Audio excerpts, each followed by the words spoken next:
Your adulation, it's almost getting boring. Happy Thursday, everyone. So Mitch McConnell is reportedly fine after falling down the stairs. Medical personnel credit his hard shell.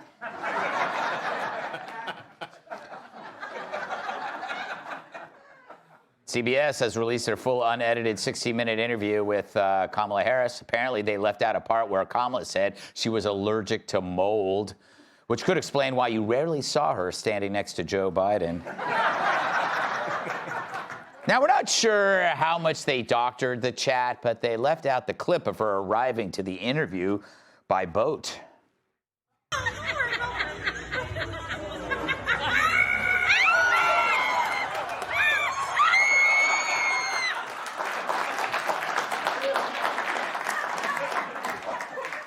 As you know, Sunday is the Super Bowl, which means shut up. Which means in less than 48 hours, J.B. Pritzker will start filling his hot tub with ranch dressing.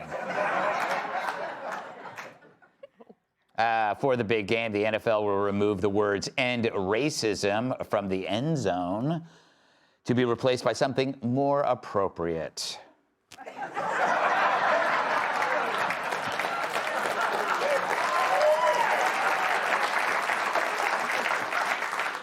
Daniel Penny has landed a new job in finance at a major firm.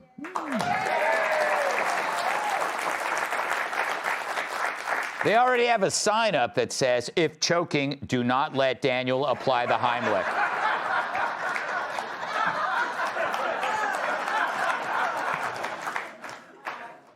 Apparently, the Biden administration and USAID authorized $20 million to create a version of Sesame Street in Iraq.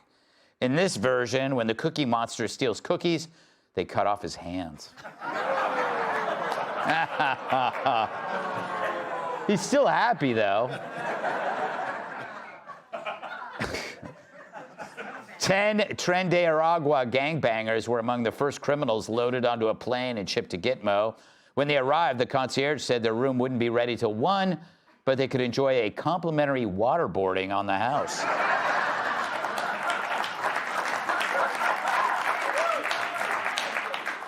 Ron DeSantis is pushing for a tax holiday with no sales tax on guns and ammo in Florida. He calls it Second Amendment summer. Hell, for me, every summer is Second Amendment summer. With these guns. And that is not AI. All right. So we've all heard about DOGE, the new agency aimed at cutting the fat in our government. Now, to be fair, Trump already managed to cut a lot already. But there's plenty more to go. And in fact, it's such a good idea, you got to ask yourself, why stop at government? Why not the media? And then cut the stuff nobody wants, right?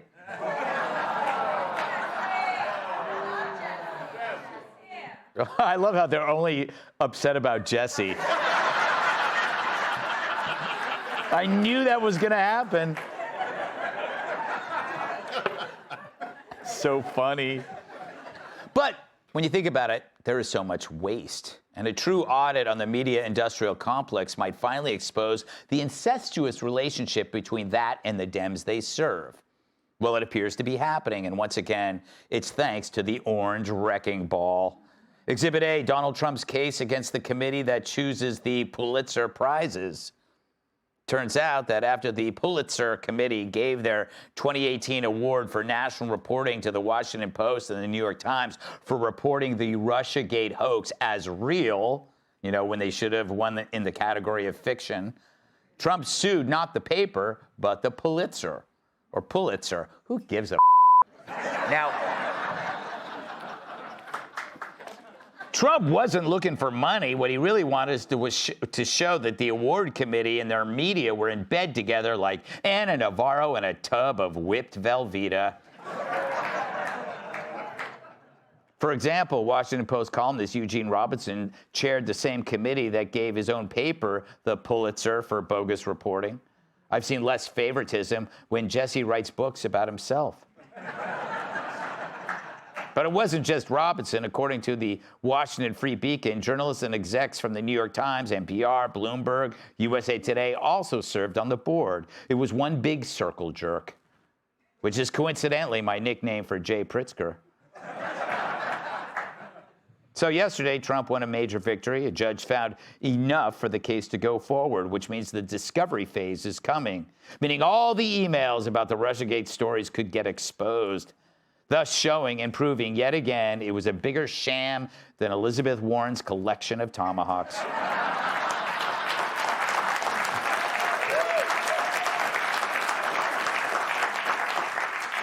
But Trump's doging of the media is far from done. You know 60 Minutes, a show where instead of using makeup artists, they use morticians. Thanks to Trump's lawsuit against CBS, the network had to release the full transcript of the Kamala Harris interview they did before the election. And the interview got more surgery than Nancy Pelosi's face and Dick Cheney's heart combined. What's your problem? Watch. It's going to be taxes. It's going to be literally, if the economists, I mean, they're from each spectrum. But I hear what you're saying about the economists. You must be very thoughtful about how you use that microphone in front of you.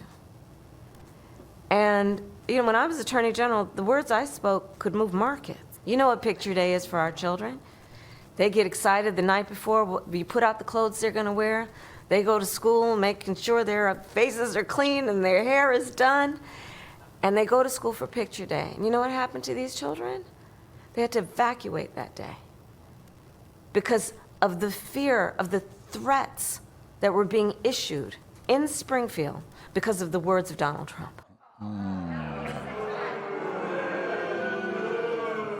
Nearly all their commentary on foreign affairs, including on Israel and Iran, were also cleaned up. I haven't seen a turd get this polished since Jim Acosta got a facial.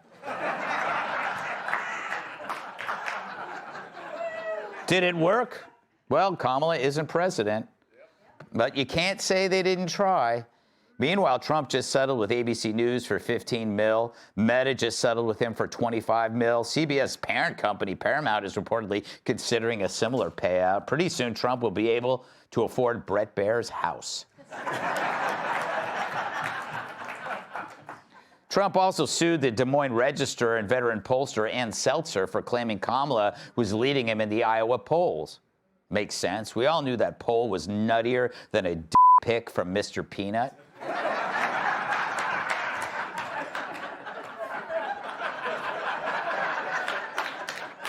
But it didn't stop the media from reporting it like it was real. So it's kind of fun watching Trump set his sights on these fools. God forbid they open the books on The View.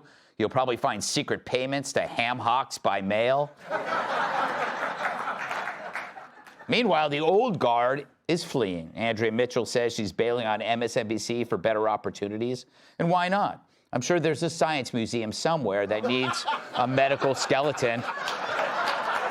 Terrible.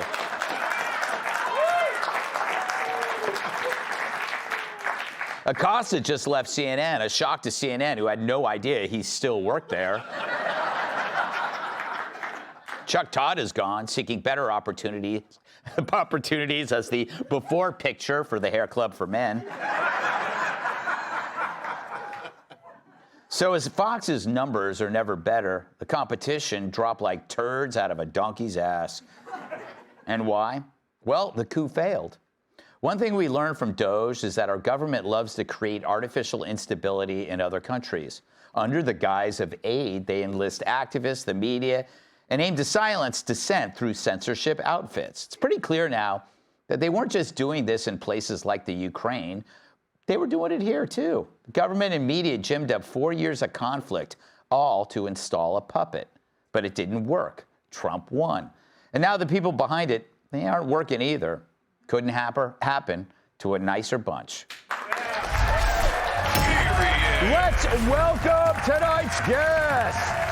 He's got lots of style and keeps his cash in a pile. Host of Making Money on Fox Business, Charles Payne. She covers the polls like hot butter on rolls, Republican strategist Aaron Perini. He looks like a roadie for a lover boy tribute band, comedian Adam Hunter. And we're prepared for the worst because she's ready to burst. New York Times bestselling author.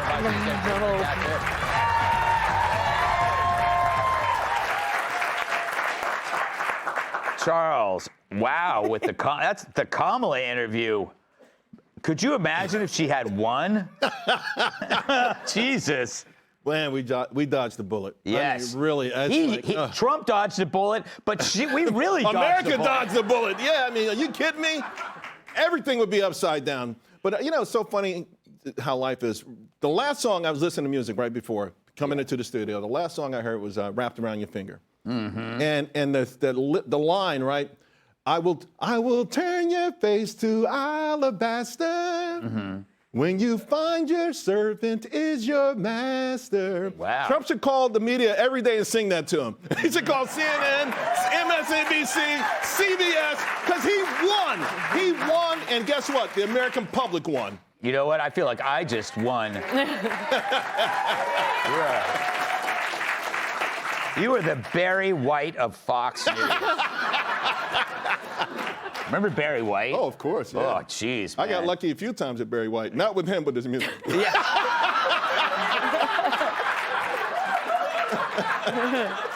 I'm glad you made that clear. It's a hell of a sight to see. I had to clean that up quick.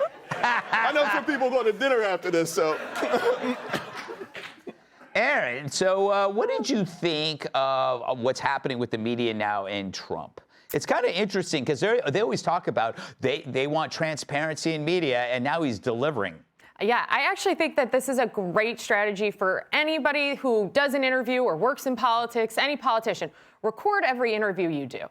And if media wants to restore any level of credibility, the legacy media, the left-leaning legacy media, they should always release every transcript and every full interview. I don't know why they wouldn't. Yeah. If you are giving people the space to say you're not being truthful, then give them the opportunity to read all of it. But the media is so entrenched in the left-wing propaganda that they try to push and in trying to stop Donald Trump. You've seen it since 2015, and they fail time and again. Why? Because they think the American people are idiots. And I don't mean that rudely, but they do. Because if they thought the American people were smart, they wouldn't try to pull one over with you to make you think that Kamala Harris should have been president of the United States. She shouldn't have been. She didn't have a policy platform, and she couldn't even articulate why she wanted to be president, let alone the fact that she had been vice president for the largest disaster of a presidency in modern times. But they didn't want you to see that.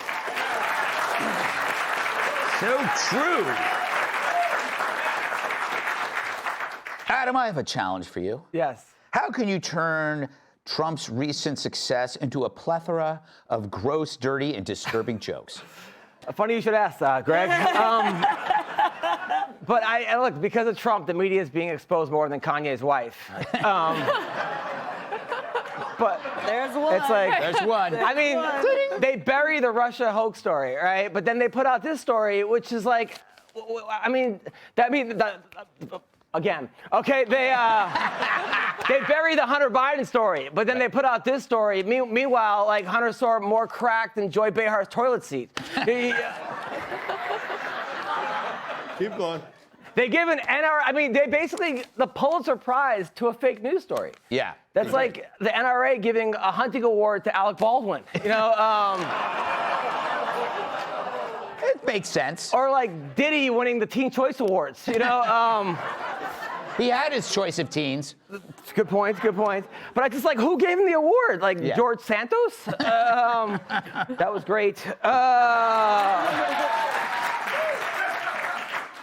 Cat?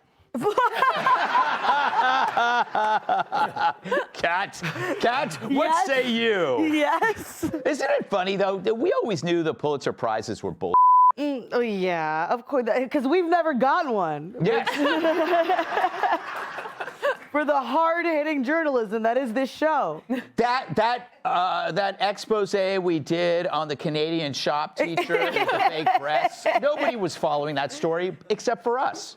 I would say it's actually even fair to say except for you. Yes. I was forced to follow it Yes. by you. Giant-boobed lady man. Yeah, they're really just, but I think that there really are just two Americas. I think that there's people that haven't seen this, and then there's people that will just point out only the more ridiculous aspects of Trump, some of his lawsuits, which there were ridiculous ones, of course. When he said CBS, he said the Kamala interview cost him $10 billion in damages, which is ridiculous. Yeah. But there's also people who, obviously that interview, you have to acknowledge, was edited in her favor. If they were really sitting down and Trump was mumbling and stumbling like that, would they have cut that out? I believe no. But I think it's just, we're in this media now where it's like, okay, if you say something positive about Trump, then you're a Trump lackey. If you say something negative about Trump, then you're anti-Trump. It's the more independent, uncut, unedited thought we can get out there, I think the better. I disagree. I don't. I just thought I'd say I disagreed. Okay, we got to move on. Up next, the NFL decides to yield over a phrase on the field.